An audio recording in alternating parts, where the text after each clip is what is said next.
Quality मतलब हक natural, विश्वास मतलब हक नेचुरल। ऐसी ही क्वालिटी और विश्वास के साथ हक नेचुरल लेकर आया है केवल और केवल आपके लिए ऐसे प्रोडक्ट जो आपके जीवन में लाएंगे बदलाव, जिसमें शैम्पू, आंवला hair oil, conditioner, bath soap ऐसे 10 प्रोडक्ट का एक बड़ा कॉम्बो पैक, जिनकी कीमत है मात्र 1374 रूपए। मगर कंपनी आपके फायदे और प्रचार के लिए आपको दे रही है केवल और केवल 1100 रूपए में। जी हाँ, केवल 1100 रूपए में। और इतना ही नहीं, कंपनी इसके साथ आपको दे रही है एक फेशियल किट बिल्कुल फ्री, जिसकी कीमत है 895, जो आपके चेहरे पर लाएगी सुंदर और नेचुरल निखार। तो आज ही ऑर्डर करें और अपने हक के साथ हक से मांगे हक प्रोडक्ट। बाबा साहब अम्बेडकर मुझे ये कह रहे हैं कि मैं हजारों साल की गुलामी से अपने समाज को बाहर निकाल के लाया। 4 बच्चों ने मेरी जान गंवा दी और कितनी मुसीबतों के बाद इस कारवां को यहाँ तक लेकर आया। और ये मुझे समझ आ गया था कि जाति की वजह से जातिगत उत्पीड़न है, और यहाँ काफ़ी प्रयास करने के बाद भी मैं जातिवाद को ख़त्म करने में सफल नहीं हो पाया। तो अगर अपने लोगों को जातिगत उत्पीड़न से बचाना है तो हमें अपने बुजुर्गों की सांस्कृतिक विरासत में, बुद्ध के धम्म में आना है। नमो बुद्धाय, जय भीम साथियों। अभी लगभग 1.25 साल पहले 14 अक्टूबर को मैं नागपुर गया था, और नागपुर में दीक्षा भूमि जब मैं गया कोविड के दौरान, तो मैं बाबा साहेब की मूर्ति की तरफ देख रहा था। तो मुझे ऐसा महसूस हुआ, मतलब मेरा दिल मेरे से ही बात कर रहा था। मुझे ऐसा महसूस हुआ जैसे डॉक्टर बाबा साहेब अम्बेडकर मुझे ये कह रहे हैं कि मैं हजारों साल की गुलामी से अपने समाज को बाहर निकाल के लाया। 4 बच्चों ने मेरी जान गंवा दी और कितनी मुसीबतों के बाद इस कारवां को यहाँ तक लेकर आया। और ये मुझे समझ आ गया था कि जाति की वजह से जातिगत उत्पीड़न है, और यहाँ काफ़ी प्रयास करने के बाद भी मैं जातिवाद को ख़त्म करने में सफल नहीं हो पाया। तो अगर अपने लोगों को जातिगत उत्पीड़न से बचाना है तो हमें अपने बुजुर्गों की सांस्कृतिक विरासत में, बुद्ध के धम्म में आना होगा। और उसी के साथ संकल्प के साथ उन्होंने 14 अक्टूबर 1956 को बौद्ध धर्म की दीक्षा ली। लेकिन मैं तो 1 महीना 22 दिन बाद निर्वाण प्राप्त हो गया।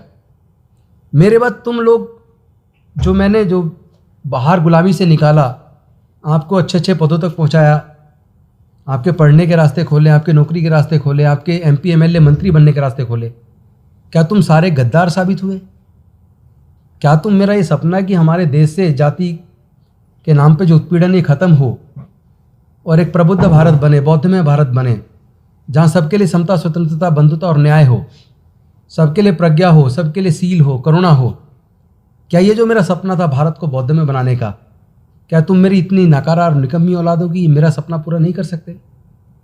मतलब ये मैं खुद बाबा साहब की देखते हुए ऐसा फील कर रहा था कि जैसे शायद वो मेरे से ये कह रहे हैं। मैं वहाँ से बाहर निकला, बाहर कुछ मीडिया के साथी खड़े थे, तो मैंने उनके सामने यही बात बोल दी और मैंने कहा कि 2025 तक हम 10 करोड़ अपने लोगों को, अपने बुजुर्गों की सांस्कृतिक विरासत में, बुद्ध के धम्म में वापस लेकर आएंगे। वापस जब मैं दिल्ली आया तो हम लोगों ने मिशन जय भीम जो हम लोगों ने बनाया था, उसको बने कुछ महीने हुए थे, उसमें अपने सारे साथियों के साथ इस पे चर्चा की। फिर जो अलग अलग प्रदेशों के प्रतिनिधि हैं हमारे, उनसे चर्चा की।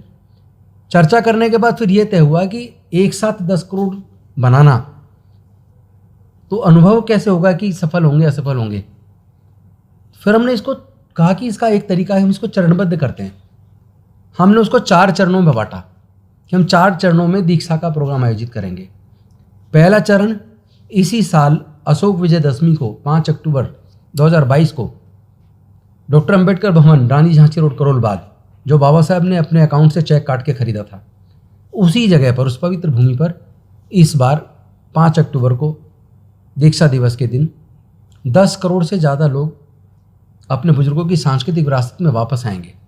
कुछ लोग कह रहे हैं कि आप धर्म परिवर्तन करवा रहे हो, तो मैं उनको बता देना चाहता हूँ, मैं धर्म परिवर्तन के बेहद खिलाफ हूँ। हम कोई धर्म परिवर्तन नहीं करवा रहे। हम सिर्फ ये लोगों को समझाने का प्रयास कर रहे हैं कि जिस तरह घर से कोई आदमी निकलता है और वो दूर चला जाता है और मान लो उसकी याददाश्त खो जाए, वो रास्ता भटक जाए, जब उसकी याददाश्त वापस आ जाती है, उसे अपने घर का रास्ता वापस याद आ जाता है, तो वो वापस अपने घर ही तो आता है फिर। तो उसी प्रकार हमारे पूर्वज बौद्ध थे। हमारी बुद्धिस्ट संस्कृति भारत से गई, पूरी दुनिया ने स्वीकार किया। आज हमें जब ये एहसास हो गया अपना इतिहास पढ़ने के बाद कि हमारा इतना गौरवशाली इतिहास है, हमारे पूर्वज बौद्ध थे, तो आज हम अपने लोगों को अपने बुजुर्गों की सांस्कृतिक विरासत के बारे में, अपने बुजुर्गों के इतिहास के बारे में बता रहे हैं। तो पूरा समाज तैयार हो रहा है कि हम वापस अपने घर में आएंगे, अपने बुजुर्गों की सांस्कृतिक विरासत में, बुद्ध के धम्मे में वापस आएंगे। तो ये जो दीक्षा का प्रोग्राम है, ये बेसिकली अपने बुजुर्गों की सांस्कृतिक विरासत को संजोने, संवारने का, अपने समाज को वापस दीक्षित करने का ये पर्व है। इस साल 5 अक्टूबर को 10,000 का लक्ष्य रखा था, लेकिन जैसे जैसे मैंने देखा पूरे देश में जो मिशन जय भीम के लोग और बाकी भी हमारे समाज के लोग, अलग अलग संगठनों के लोग भी कोशिश कर रहे हैं, उस कोशिश से वो 10,000 जो हमने तय किया था, वही कम से कम 30-40 हज़ार पे तो अभी तक पहुंच चुका है, जो लोग रजिस्ट्रेशन के लिए अप्लाई कर रहे हैं। गुजरात में बहुत बड़े पैमाने पे लोग दीक्षा का आयोजन कर रहे हैं। हर साल वैसे तो अशोक विजयदशमी पे दीक्षा का आयोजन होता है, भारतीय बौद्ध महासभा हर साल करती है और भी संगठन करते हैं, लेकिन इस बार अकेले गुजरात में ही 10,000 से ज़्यादा लोग कर रहे हैं।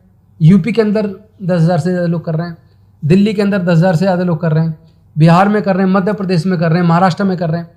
तो लोग जैसे जैसे लोगों को अपने बुजुर्गों के इतिहास के बारे में पता चल रहा है, वैसे वैसे लोग वापस, चूँकि सब देख रहे हैं कि ये जाति की वजह से हमारे साथ जातिगत उत्पीड़न है। आए दिन मूंछ रखने पर हत्या हो रही है, घड़े छू लेने मात्र पे हत्या हो रही है, घोड़ी पे बारात निकालने पे हमला हो रहा है, सो कॉल्ड अपर कास्ट के लड़की से शादी कर ली तो मार दिया, अभी उत्तराखंड की घटना है। तो इस तरह की जो घटनाएं ये हमें शर्मसार करती हैं, इससे दुख पैदा होता है। इसी वजह से हमने सोचा कि फिर अगर जाति में बने रह के जातिगत उत्पीड़न बना रहेगा तो फिर हम इससे बाहर निकल आते हैं, हम अपने बुजुर्गों की सांस्कृतिक विरासत में, बुद्ध के धम्मे में वापस आते हैं।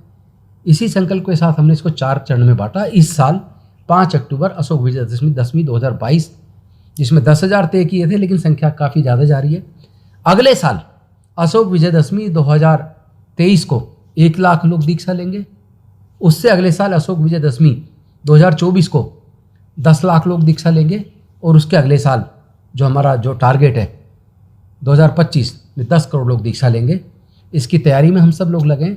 समाज के जो बाबा साहेब से प्यार करते हैं, जो अपने बुजुर्गों की सांस्कृतिक विरासत को बचाना चाहते हैं, हम उन सब का आह्वान करते हैं, आप आइए और अपने समाज को, अपने बच्चों के भविष्य के लिए, क्योंकि गुलामी फिर से हमारी तरफ बढ़ रही है तेज़ी से।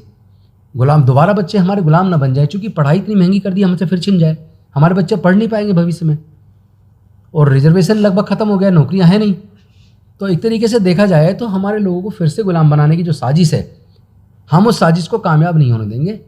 और उसको फेल करने का एक ही तरीका है कि हम लोग ऐसी संस्कृति को, ऐसी सभ्यता को या ऐसे सामाजिक व्यवस्था को मजबूत क्यों करें जिसमें जाति पूछ के हमारी हत्या होती हो, जिसमें हमारे साथ जातिगत उत्पीड़न होता हो, जिसमें हमारे आगे बढ़ने का अवसर ना हो, जिसमें हमारे लिए कोई सम्मान ना हो, जिसमें हमारे स्वाभिमान पर बार बार हमले होते हों। तो ऐसी व्यवस्था को छोड़ के हम समता, स्वतंत्रता, बंधुता और न्याय पर आधारित, प्रज्ञा पर आधारित, सील पर आधारित व्यवस्था में वापस जाने का संकल्प हमने किया है।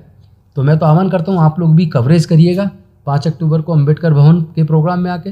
वैसे पूरे देश में प्रोग्राम है, मुझे पता आप लोग भी लगभग सभी जगह कवर करेंगे, लेकिन मैं उसके लिए आपको आमंत्रित करता हूँ। और मैं